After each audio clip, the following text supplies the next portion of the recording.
Alhamdulillah pada pagi ini insya-Allah tajuk kita berkaitan dengan aurat. Tajuk kita berkaitan dengan aurat pagi ini. 1 jam ni saya akan bercakap tentang aurat dan bagaimana aurat ini mula difardukan oleh siapa? Oleh Allah Subhanahu wa taala. Kewajipan menutup aurat bukan pendapat peribadi ulama. Dia bukan pendapat peribadi ulama ni kata wajib, ulama ni kata tak wajib, bukan. Dia ijma'. Dia adalah arahan daripada pencipta alam. Arahan pemilik alam. Pemilik alam ni bukan bumi ni saja. Seluruh alam ni pemilik dia Allah, dan Allah yang turunkan arahan serta ayat untuk tiap-tiap lelaki dan wanita yang ada di atas dunia ni tutup aurat. Semua Ustaz, semua yang ada. Sejak daripada zaman Nabi Adam sampai hari ini. Waktu Nabi Adam diciptakan manusia pertama, duduk dalam syurga, dia menutup aurat. Bersama dengan isterinya Hawa alaihassalam. 2 orang. Kemudian Iblis goda Adam dan Hawa untuk makan buah yang dilarang. Buah yang dilarang. Sampailah satu hari Nabi Adam alaihissalam pun ambil buah tu makan, dan juga Hawa pun ambil buah tu makan. Dalam syurga, semua jenis buah yang ada dalam dunia ni ada dalam syurga. Durian kan banyak jenis. Sebut durian angkat kepala tu Tu kata orang Melayu ni, sihir, buah sihir. Sekali dengan saya lah. Durian ni macam-macam jenis durian. Lah ni tak ada musim dah. Di Pahang, di beberapa tempat dia tak ada musim. Sentiasa ada. Buah sentiasa ada. Jangan risau. Dalam syurga, jenis-jenis buah lebih banyak. Yang kita tengok di dunia ni, buah yang di Afrika, buah yang di Asia, buah yang di negara Arab, buah campur. Semua tu campur. Tak sampai 1% lagi buah yang ada dalam syurga. Banyak jenis lagi. Buah dalam syurga, pokok dia tinggi-tinggi. Tapi bila teringin nak makan, kita suar, dia turun mai. Bukan dia jatuh atas kepala. Bila kita suar je tangan, dia turun mai. Ranting tu turun mai, buah tu duduk atas tangan kita. Kita pun ambil. Lah pokok nyok, kalau buah nyok berlambak, orang Kedah kata buah nyok ni banyak orang. Siapa suruh dengar ceramah ni kan? Pokok nyok ni, banyak yang tinggi-tinggi tak boleh ambil pun. Dia tua macam tu je. Dalam syurga nanti, batang tu dia lentok pergi ke bawah. Tu dia bahasa tu. Batang pokok tu dia lentok pergi ke bawah, kita pun pegang buah tu, kita pulas, ambil. Pokok dalam syurga. Pokok tu, pokok-pokok yang banyak boleh makan, yang indah, yang besar, yang lebar, yang rendang ni ada dah. Waktu Nabi Adam duduk tu ada dah. Punyalah banyak pokok-pokok, Allah Ta'ala larang satu je jangan ambil. Satu pokok je jangan sentuh, wahai Adam, pokok tu. Maka Iblis pun mai, pokok yang dilarang tu, dia pun bisik. Dia pun bagi tahu kat Adam, dia kata, pasal apa Allah tak bagi? Pasal apa Allah tak bagi? Sebab Allah Ta'ala tak mahu hampa jadi sekian. Aku bersumpah dengan nama Allah, kata Iblis. Iblis kata kat Nabi Adam dan Hawa, aku bersumpah dengan nama Allah. Dia bersumpah tu, sumpah menipu ke bercakap benar? Menipu. Iblis menipu. Wal'iyadzubillah. Orang yang sanggup menipu guna nama Allah, orang pertama. Makhluk pertama. Iblis, la'natullah. Nabi Adam tak pernah terbayang ada makhluk berani guna nama Allah untuk menipu. Tak pernah terbayang. Takkan ada makhluk guna nama Allah bersumpah-sumpah nak beritahu pasal pokok ni. Bila iblis bersumpah guna nama Allah, dia kata pokok ni bagus sebenarnya. Sebab tu Allah larang kat kamu dua orang. Maka Nabi Adam yang tak pernah dengar orang menipu dengan nama Allah ni, dia pun makan, Hawa pun makan. Siapa start dulu, siapa pujuk ke apa, itu kita tak mau bahas. Dua-dua makan. Ada yang kata Nabi Adam tak mau, tapi Hawa pujuk. Ada yang kata tak. Ayat Quran beritahu Nabi Adam yang mula makan dulu, baru Hawa makan. Isteri Nabi Adam, Hawa, wanita tercantik dunia. Hawa alaihassalam. Itulah wanita tercantik alam. Jadi, apabila dua-dua makan, Allah pun cerita dalam Quran, badat lahuma sawatuhuma. Surah Al-A'raf ayat 22. Falamma dhaqa syajarah. Apabila ketika dua-dua orang makan buah larangan itu, badat lahuma sawatuhuma, maka terdedahlah kemaluan masing-masing. Baru nampak. Nabi Adam tengok aurat Hawa, Hawa tengok aurat Nabi Adam. Wa tafiqa yakhsifani alaihima min waraqil jannah. Dua-dua malu. Malu sebab aurat dilihat. Kedua-duanya malu dan dua-dua lari mendapatkan daun-daun syurga. Lari nak dapatkan daun syurga dan kemudian tutup aurat mereka yang kelihatan. Pergi kat pokok-pokok, tarik daun-daun syurga, tutup. Kan pokok-pokok di syurga besar, dia punya daun dia pun lebar. Lalu kedua-duanya Adam dan Hawa menutup kemaluan mereka, aurat mereka yang orang lain nampak. Padahal suami isteri dah. Tapi malu. Fitrah manusia malu untuk aurat dia ditayangkan untuk orang lain tengok. Fitrah manusia normal, bagi tahu kat siapa-siapa pun. Manusia yang normal, manusia yang memiliki fitrah yang salimah, fitrah yang sempurna, fitrah yang elok, yang tidak cacat. Dia tak mau aurat dia dilihat oleh orang lain. Sebab tu wanita muslimah, dia tutup elok. Dia tidak berpakaian yang ketat, dia tidak berpakaian yang nipis, kain yang nipis. Tidak. Sebab apa? Sebab dia malu, fitrah dia. Dia manusia yang sempurna fitrah dia. Belum rosak fitrah dia. Dan antara cara Allah mengenakan denda, ini nombor 2. Hukuman kepada pesalah. Kalau buat salah, didedahkan aurat. Waktu tu. Pada zaman Nabi Adam AS. Kan Nabi Adam buat salah, Hawa buat salah, lalu dinampakkan aurat. Wallahu alam, nampak tu sama ada dicabut nur. Disebutkan juga dicabut nur ataupun dilucutkan pakaian, wallahu alam macam mana. Tapi nampak aurat. Maka cara untuk mengenakan hukuman, didedahkan aurat. Orang hari ini tak perlu kena hukuman, dia sendiri pilih untuk mendedahkan aurat. Betapa rosaknya fitrah manusia hari ini. Kena jaga balik fitrah kita. Kena bentuk balik ni fitrah dalam ni, fitrah ni kena bagi dia elok balik, kena baiki balik fitrah itu. Supaya tidak rosak, supaya tidak cacat. Maka orang lelaki pun sama juga. Seperti mana orang perempuan ada aurat yang perlu dijaga, orang lelaki-lelaki juga ada batas aurat yang wajib dijaga. Satu orang lelaki-lelaki saja buka baju duduk tepi jalan. Bolehkah?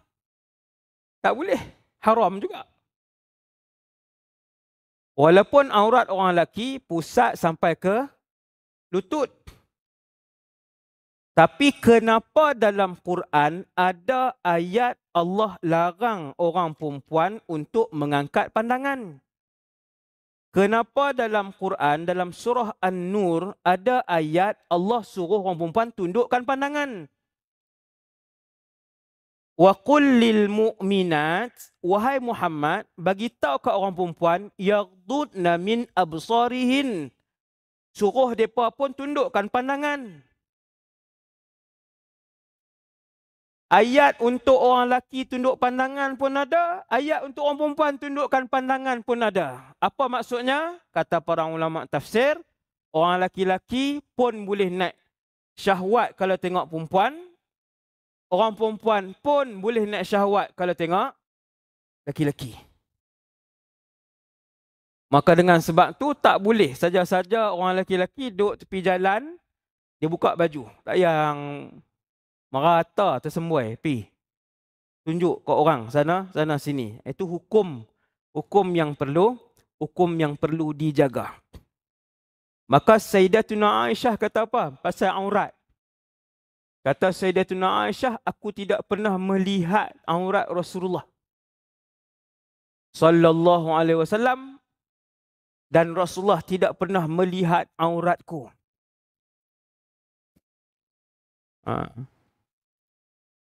Kadang-kadang sebahagian suami ni hak tidur tak pakai apa pun ada, punya tak malu. Betul, ada ni tau, ni mas soalan, ada saya dapat soalan kan, apa hukum tidur orang lelaki-lelaki, orang perempuan tak pernah ada lagi soalan tu. Orang perempuan dia malu, alhamdulillah, hak ni hak lelaki-lelaki, bukan hak sini lah. Nak kata orang asli pun soalan daripada kok ni lah, bukan orang asli. No? Tidur tak pakai apa. Orang lelaki ni. Kata Sayyidatuna Aisyah, Aisyah kata, aku tidak pernah melihat aurat Rasulullah. Dan Rasulullah tidak pernah melihat auratku. Ni perbahasan aurat. Kalau kita nak tanya macam mana orang dulu, manusia-manusia yang salaf, yang bagus dulu, bagaimana mereka dan aurat, macam ni. Bahkan kata Sayyidina Ali kata, aku tidak pernah melihat auratku.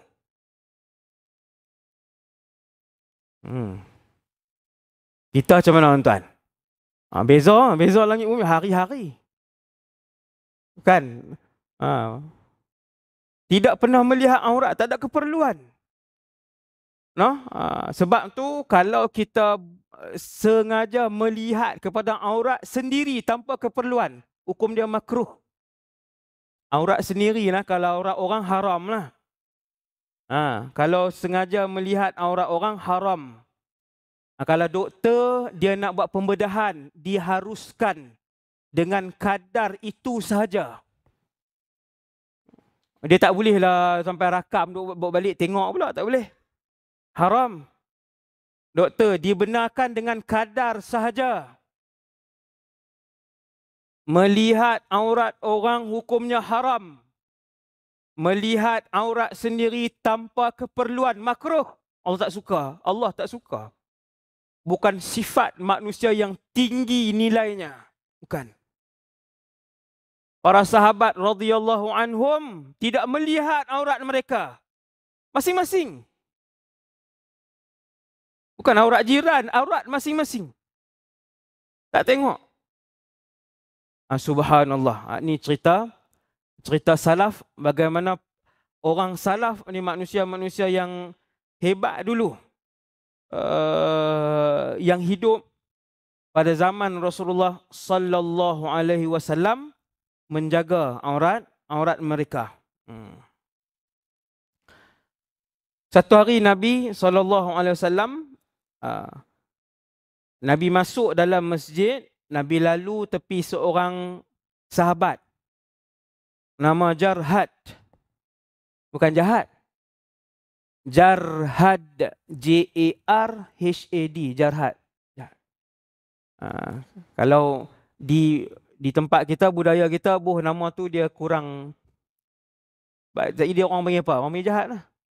Jahat kesian, jadi kesian dekat anak kita tu. Yang letak nama Jarhad tu, kesian. Nanya dia. Tapi ada sahabat nama Jarhad. Kalau bukan budaya Melayu tak apalah bubuh nama anak Jarhad. Nabi masuk dalam masjid. Nabi lalu tepi seorang sahabat nama Jarhad, pahanya terselak. Paha lelaki pahanya terselak. Maka Nabi pun kata, ya Jarhad, ghatti fakhidhak. Fa inna ya Jarhad al-fakhidha auratun. Wahai Jarhad, tutup kamu punya paha. Wahai Jarhad, tutup paha kamu. Sesungguhnya paha itu adalah aurat. No? Walaupun Jarhad tu duduk seorang. Tapi bila Nabi masuk, Nabi lalu, Nabi kata, Jarhad, paha tu tutup. Paha tu aurat. Maka Jarhad pun tutup. Maka ulama kumpulkan hadis. Ulama kumpulkan hadis A, hadis B, hadis C. Orang laki-laki, aurat dia daripada pusat sampai ke lutut. Orang perempuan, aurat dia di luar solat seluruh tubuhnya kecuali muka dan telapak tangan. Ada yang mai kuliah muslimat, tutup elok, balik sidai baju berkemban. Loh, saya kata macam mana ni mazhab apa dia? Dia mai kuliah, tapi rumah dia nak hantar barang, dia menyembang dengan jiran, tak pakai tudung depan. Siapa dia angkat tangan tengok? Contoh tapi memang ada. Adakah aurat bila mai dengar kuliah saja kena tutup? Tak. Kena jaga, di semua tempat kena jaga. Kamu duduk depan rumah, kamu duduk di belakang rumah. Dengan orang yang bukan mahram, seluruh tubuh kita kecuali muka dan telapak tangan saja. Ada enakmen di negeri-negeri, siapa yang dedah kan boleh dikenakan denda. Siapa yang dedah aurat, berpakaian tidak senonoh, yang dedah, boleh dikenakan denda. Keluar mai satu grup hari ni, orang Islam, nama Islam. Yang laki-lakinya Muhammad, yang perempuannya Siti dan lain-lain. Dia persoal, dia kata, you siapa nak tentu cara I berpakaian? Dia kata, kamu siapa nak tentu cara saya berpakaian? Ini pilihan saya. Kita nak bagi tahu kepada semua orang Islam, arahan menutup aurat, arahan Allah, pemilik alam ini. Dia bukan arahan ulama-ulama mana. Dia adalah arahan Allah yang Allah sebut dalam Quran.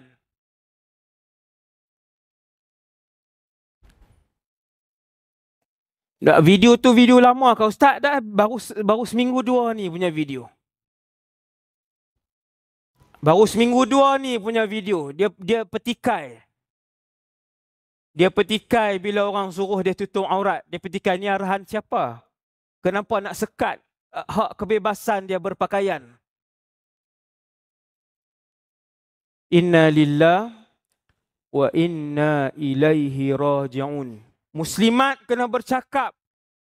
Kena bercakap bagi pihak syariat ni, muslimat yang semua tutup elok ni. Bercakap bagi pihak Islam, kami bangga dengan kami menutup aurat macam ni. Kami berasa kami tutup maruah kami. Kami rasa kami yang paling bermaruah.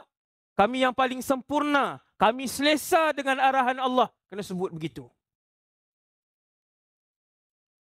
Bila ada yang bercakap, yang petikai, yang persoal arahan Allah yang jelas, semua orang tahu wajib tutup aurat. Bila ada yang berani persoal, kita masuk, kita komen. Komen elok-elok. Jangan memaki hamun. Tak perlu bertikam lidah, komen yang elok. Bagi tahu mungkin dia tak tahu. Kemungkinan mereka tidak tahu. Zaman Rasulullah sallallahu alaihi wasallam, kesemua wanita apabila keluar maka mereka akan menutup keseluruhan tubuh badan mereka. Sehingga kata para sahabat, bila sahabat-sahabat muslimat zaman Nabi mai sembahyang, boleh sembahyang di Masjid Nabawi, muslimat datang solat. Bila mereka datang sembahyang dan mereka balik, sahabat-sahabat yang lelaki ini tak ada siapa yang kenal mereka. Sebab apa? Sebab tutup kesemuanya. Berpakaian hitam dan tutup kesemuanya. Muslimat pada zaman Rasulullah, pakaian mereka labuh sehingga tidak menampakkan kaki mereka. Orang perempuan dibenarkan, dia labuh sampai dia tutup ni. Sampai dia tutup kaki, tutup slipper, kasut yang dia pakai. Dibenarkan. Begitulah pakaian pada zaman itu. Sebab tu saya ulang sekali lagi, sehingga sahabat-sahabat yang laki-laki ni tak tahu yang ni isteri siapa, yang ni isteri siapa. Kita zaman hari ni kenal yang ni isteri siapa, yang ni isteri siapa. Yang tu tak salah, tak dosa. Yang bersalah, yang berdosa, pergi mengorat pula isteri orang. Duk bercakap pula dengan isteri dan suami orang. Hari-hari.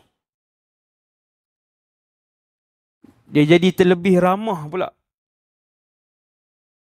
Ambil nombor telefon suami orang, ambil nombor telefon isteri orang, dia buat ramah, duk berhubung pula tiap-tiap hari. Inna lillah wa inna ilaihi raji'un, pada perkara yang tidak munasabah dan perkara yang tidak perlu, haram.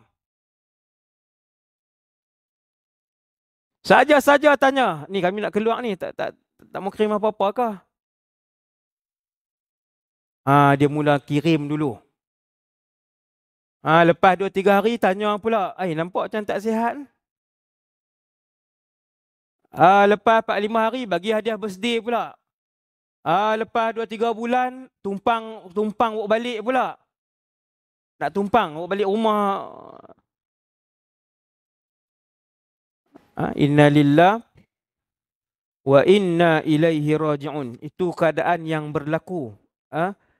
Berbeza dengan suasana menutup aurat pada zaman Rasulullah sallallahu alaihi wasallam. Surah An-Nur ayat 31. Bakat balik boleh buka di rumah, bila mai kuliah kita tambah ilmu. Saya sebut surah An-Nur 31, tengok sampai ayat 32, tengok apa arahan Allah. Allah Ta'ala arah dalam tu. Baca ayat yang saya baca tak sat. Wahai Muhammad, bagi tahu ke orang-orang lelaki yang beriman. Qul lil mu'minin, orang lelaki yang beriman. Jangan kata kemas lagi. Walaupun kamu lelaki yang beriman, ada iman, semayang kamu penuh, puasa penuh, umrah pun pidah tiap-tiap tahun. Yaghuddu min absarihim, tundukkan pandangan. Sebab dalam tubuh kamu Allah letak syahwat. Yang mana syahwat ni, laki-laki tengok perempuan dia nak syahwat. Orang perempuan tengok laki-laki pun sama, bangkit syahwat. Pada keadaan-keadaan yang tertentu. Allah yang menciptakan manusia, Allah Ta'ala bagi tahu ubat untuk laki-laki, ubat untuk perempuan, jangan tengok. Tundukkan pandangan. Ada satu orang pelajar duduk di luar negara. Pelajar nak kahwin susah lah, duit nak makan bulan pun cukup-cukup kan. Duit nak belanja, bayar rumah sewa, bayar duit tambang, lepas tu nak beli keperluan belajar lah sebagainya, duduk luar negara lagi susah. Nak berkahwin lagilah susah kan. Nak tanggung, nak rumah sewa sebiji pula. Bujang satu rumah sewa boleh duduk 6-7 orang. Kalau berkahwin, satu rumah sewa 2 orang je, suami isteri. Yang tanggung tu suami. Maka susah.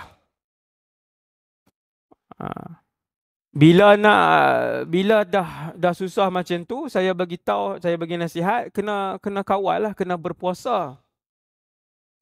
Kena berpuasa kan, kerap berpuasa untuk jaga nafsu.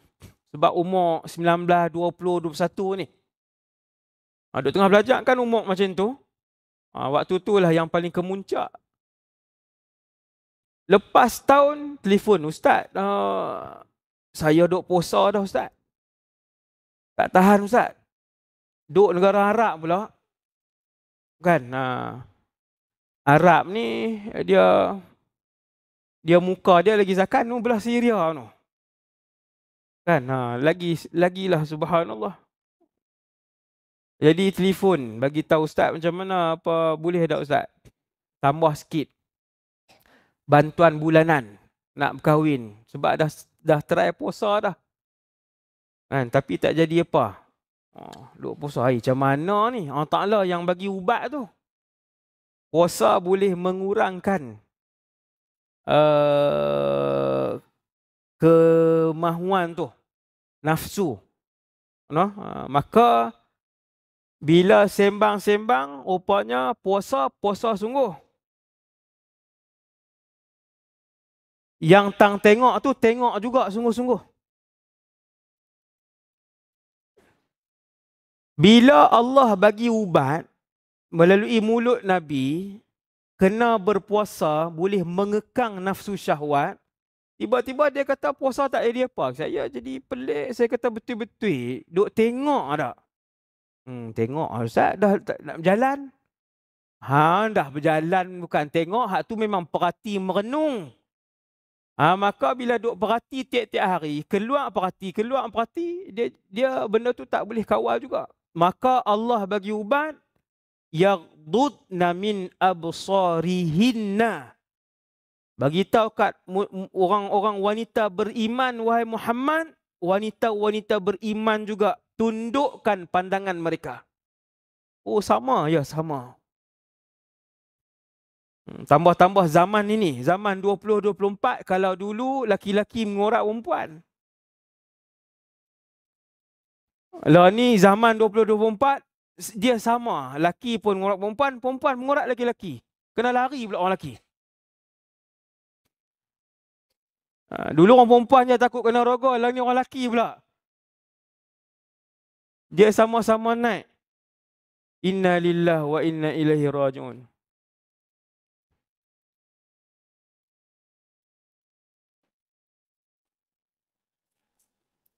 hari bulan 1, 2024, bulan lepas. Orang lelaki-lelaki di Malaysia ni. Dia buat hubungan seks dengan berpuluh-puluh wanita. Lepas tu dia rakam, kemudian dia jual. Dan dah dapat duit pun RM100,000. Kena tangkap dah. Bahagian siasatan jenayah Bukit Aman, Malaysia. Apa dia ni? Keadaan hari ni, inna lillahi wa inna ilaihi raji'un. Yang dirakam tu sedang ke tak sedang? Kau tak apa je lah ni. Rakam bila? Bukan dengan 3 orang. Bukan dengan 6 orang. Berpuluh-puluh wanita.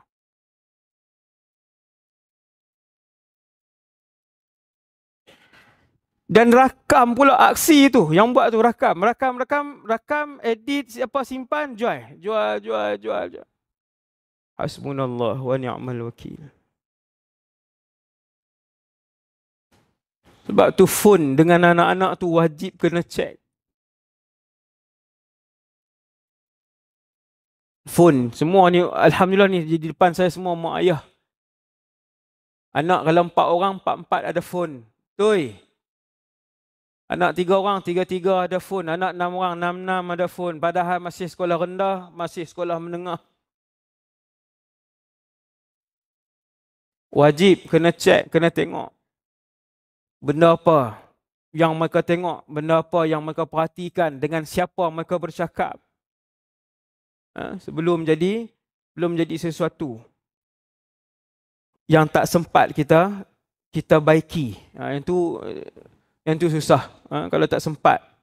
Sebelum jadi sesuatu, eloklah waris, ayah kena tegas.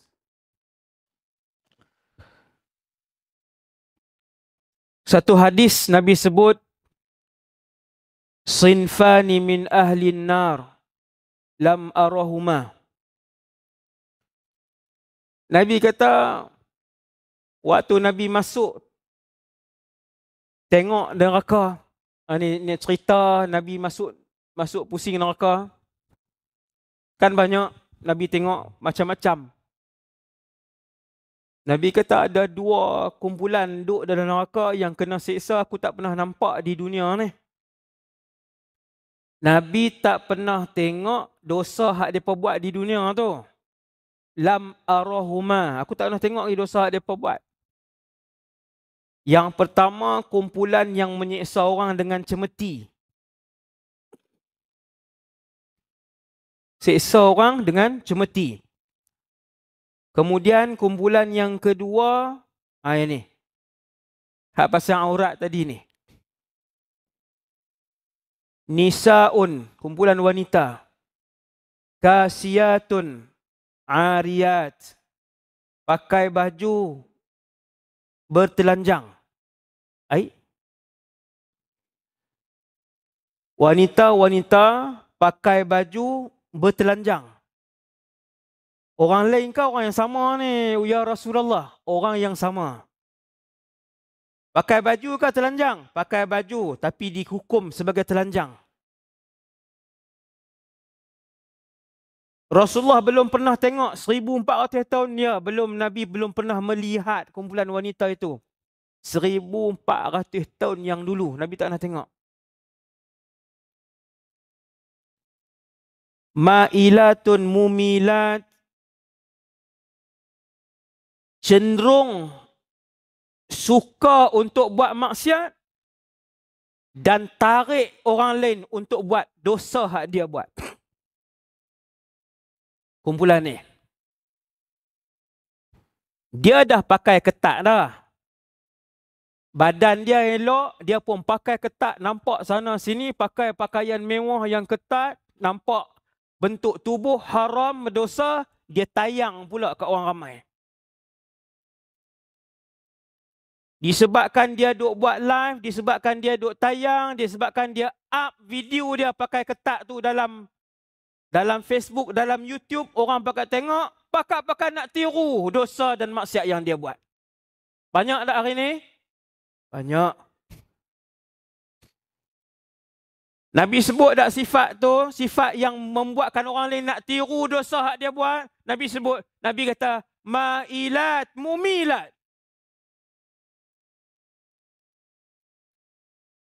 Dah dia ni memang suka buat dosa, dia bangga buat dosa. Bukti dia suka, dia bangga buat dosa, dia tayang kat orang walaupun suami dia masih hidup. Banyak ni, bukan seorang dua ni. Nabi kata ma'ilat, suka buat dosa, cenderung dengan maksiat perempuan ni. Mumilat, perbuatan dia mengajak orang lain pula. Dia tak sebut dengan mulut dia untuk buat, tapi bila dia tayang, orang pakat buat tiru juga. Sifat dia mumilat, membuat orang lain cenderung kepada kemaksiatan. Kasiyat, berpakaian, ariyat, tapi bertelanjang, kata Rasulullah. Ma'ilat, suka buat maksiat, mumilat, sehingga mempengaruhi orang lain buat maksiat. Habis Nabi sebut sifat ni, Nabi kata la yadkhulnal jannah, takkan masuk syurga. Kalau tak taubat lah. Kalau taubat boleh masuk syurga. Kalau tak sempat bertaubat, mati, Dalam keadaan di Facebook, YouTube, di Twitter, Insta dia penuh dengan video-video dia. Berapa ramai yang hari ini tak sempat untuk bertaubat kepada Allah Subhanahu wa taala dalam perjalanan menuju melakukan maksiat, Allah ambil nyawa.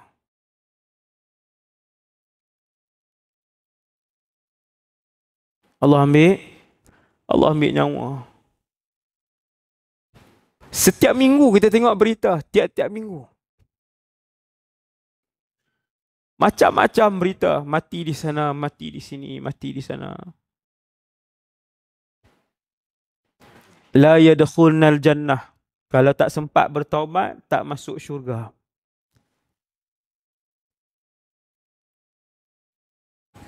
Wala yajidna rihaha. Bahkan wangi syurga pun dia tak bau.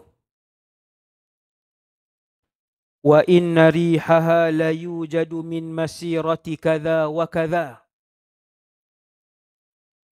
Sedangkan wangi-wangian syurga boleh dicium berpuluh-puluh tahun sebelum sampai ke depan pintu syurga. Ni wangi apa yang boleh bau sampai... Ni bukan wangi dalam dewan ni. Ni saya nak tanya hak syurga, hak Nabi sebut ni. Kita titian sirat ni boleh bayang ni. Biru ni titian sirat, pentah ni titian sirat. Belah sana mahsyar. Bawah ni semua neraka. Hujung sana syurga. Seorang-seorang akan dilepaskan daripada hujung sana. Ada orang dia lepas-lepas daripada sana, kelajuannya seperti cahaya. Dia langkah kaki duduk atas titi sirat yang maha nipis, yang maha gelap gelita. Titi sirat gelap gelita. Dia bukan cerah macam dewan ni. Dia bukan malam seperti malam biasa. Dia adalah gelap yang tak nampak langsung. Ada orang dia selaju kelajuan cahaya. Dia pijak sampai. Ada orang seperti angin. Dia pijak laju macam angin tu. Akhirnya sampai. Selamat neraka Jahannam yang sedang menggelegak dan meletus-letus apinya di bawah. Api duduk di bawah. Neraka Jahannam warna apa? Biru ke merah? Hitam. Neraka Jahannam telah melalui 3 atau 4 proses yang mana apinya tidak boleh membakar lagi. Sebab dia dah paling panas. Dia dah tak boleh bakar dah. Allah dah bakar dia warna biru, Allah dah bakar dia warna merah, Allah dah bakar dia warna putih. Akhirnya dia mencapai tahap yang paling panas, warna hitam. Dan dia kekal daripada hari itu sampai pagi ini.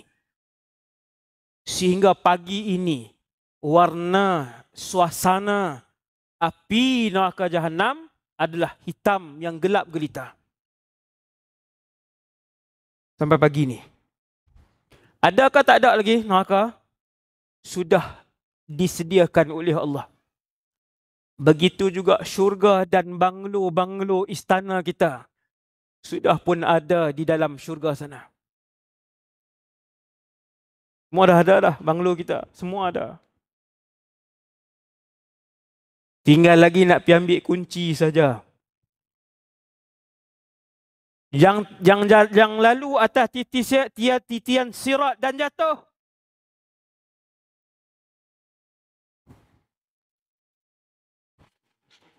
Maka terbiarlah rumah dia. Kan? Dan ada yang macam berlari.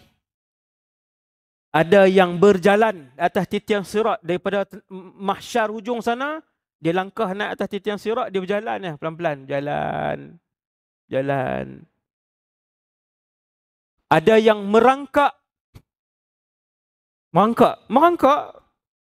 dengan makna merangkak di bawah. Memakan masa puluhan tahun di atas titian sirat. Saya ulang. Ada yang mengambil masa puluhan tahun di atas titian sirat.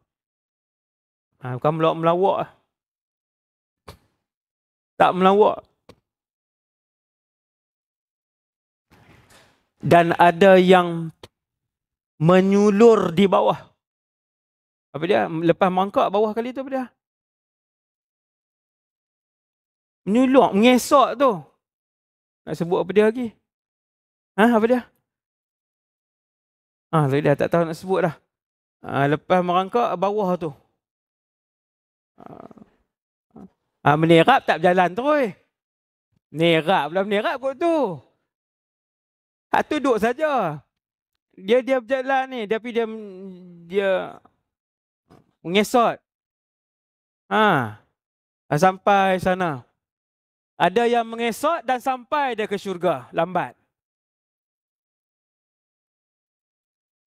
Setiap orang ada cahaya masing-masing, tiap-tiap orang. Ada orang cahayanya pada satu jari kakinya. Satu ya? Cahaya. Ada orang cahayanya pada dua jari kakinya. Mengikut amalan masing-masing. Mengikut amalan masing-masing.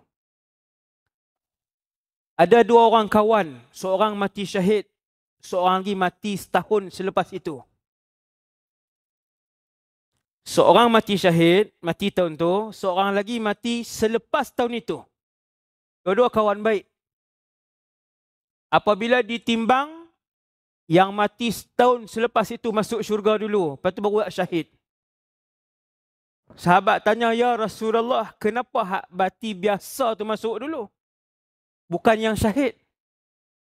Nabi pun kata, bukankah yang mati biasa tu mati setahun selepas itu? Sebab kata, ya. Bukankah dia telah solat berapa ribu rakaat lepas tu? Dia dah khatam Quran berapa puluh kali. Waktu kawan dia dah duduk di barzakh, dia khatam berapa puluh kali Quran.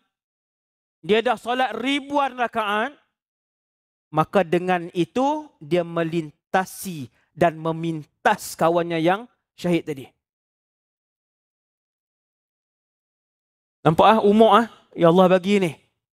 Hak umur 63 meninggal, hak umur 65 meninggal, hak umur 67 meninggal, hak umur 69, hak umur 71. Man tala umuruhu wa hasuna a'maluhu. Yang panjang umurnya dan baik amalannya. Yang ni yang paling berkat. Yang paling berkat. Allah bagi kat dia umur panjang, Allah bagi juga hidayah dekat dia. Tak berhenti-berhenti duk buat baik.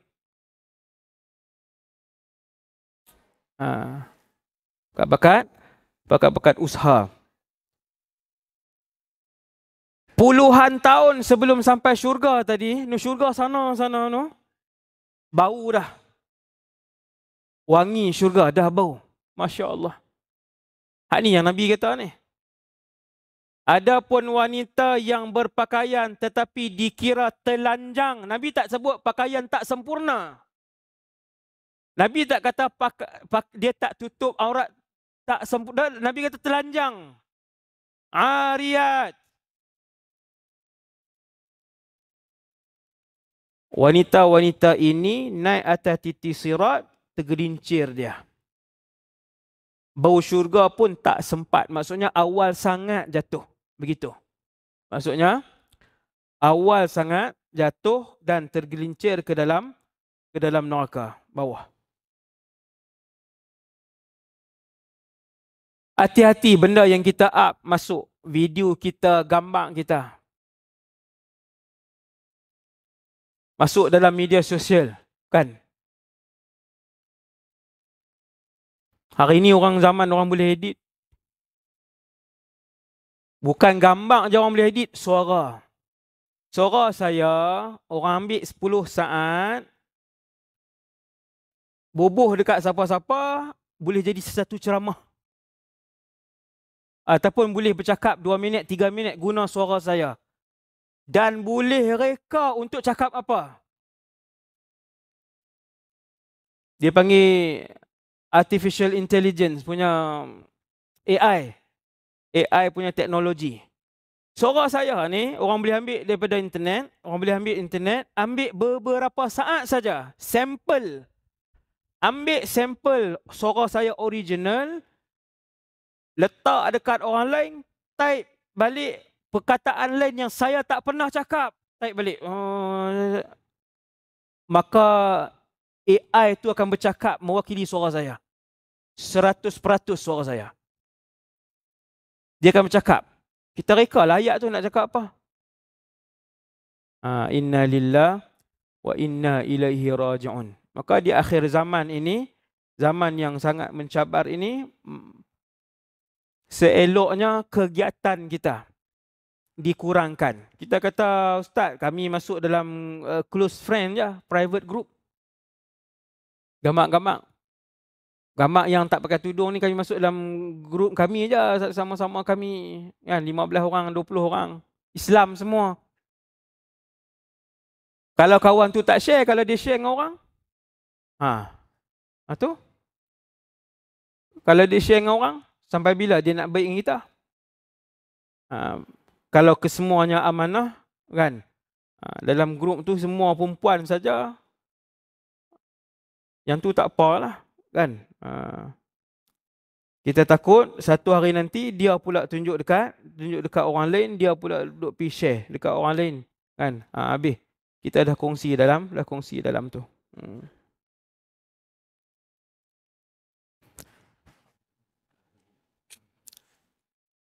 Dan untuk penutupnya, hari ni masuk berapa ni dah hari ni, tuan-puan sekalian? Sya'ban lagi sekarang ni. Berapa dah? Kejap je. Jangan lupa nanti apa, nisfu Sya'ban. Bulan yang paling banyak Nabi SAW berpuasa sunat. Kita nak masuk 1 Ramadan, 12 bulan 3 nanti. Kena peringat dah, ahli keluarga masing-masing di rumah, ajaklah yang ayah ke yang mak ke, esok kita puasa sunat, mak masak special. Ayam piru. Masak apa? Jenuh tu dah Ustaz, jenuh cari Ustaz mereka. Mereka minta Ustaz lagi kan. Buatlah masak lemak ayam piru ke. Dengan buah belimbing. Jenuh cari. Dah lah susah lah cari belimbing masam tu. Kena ajak sekali untuk puasa sunat supaya bersedia untuk Ramadan. Ni dah nak masuk ke Ramadan dah. Sebab semakin tahun tengok makin ramai anak-anak muda yang tak puasa ni. Dulu malu-malu, segan-segan. Lah minum air atas motor macam tu je. Makin tak segan lah. Inna lillahi wa inna ilaihi raji'un. Dulu orang kita nak makan di kedai bukan Islam. Dia tak gamak, dia kembang semua ni. Sembang dengan hidung dengan mulut kembang. Lah ni pergi beli ayam, biasalah jadi pergi singgah di kedai bukan Islam, masuk. Tambah-tambah di sebelah-sebelah selatan. Saya tengok kan, lagi banyak keadaan tu. Kedai yang bukan Islam, yang tak ada halal dan sebagainya, masuk makan. Jadi kena buat persiapan untuk sambut Ramadan supaya ahli keluarga kita dapat berpuasa penuh. Sekarang dah Sya'ban, dah seminggu. Dah seminggu, dah masuk nak dekat seminggu dah Sya'ban. Puasa sunat. Puasa sunat. Ajak puasa sunat. Seminggu sehari ke, seminggu 2 hari ke. Untuk supaya masing-masing membuat persiapan.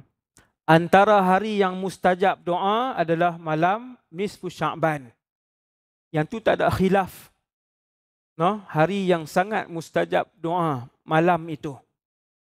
Memperbanyakkan amal ibadat, kita boleh banyakkan amal ibadat, membanyakkan zikir, bacaan Quran, bersedekah, dan boleh juga kita memperbanyakkan berdoa pada malam tersebut. Semoga Allah SWT mengampunkan kita semua dan juga semoga Allah Taala memakbulkan permintaan kita untuk diampunkan oleh Allah, diberikan redha Allah Subhanahu Wa Taala.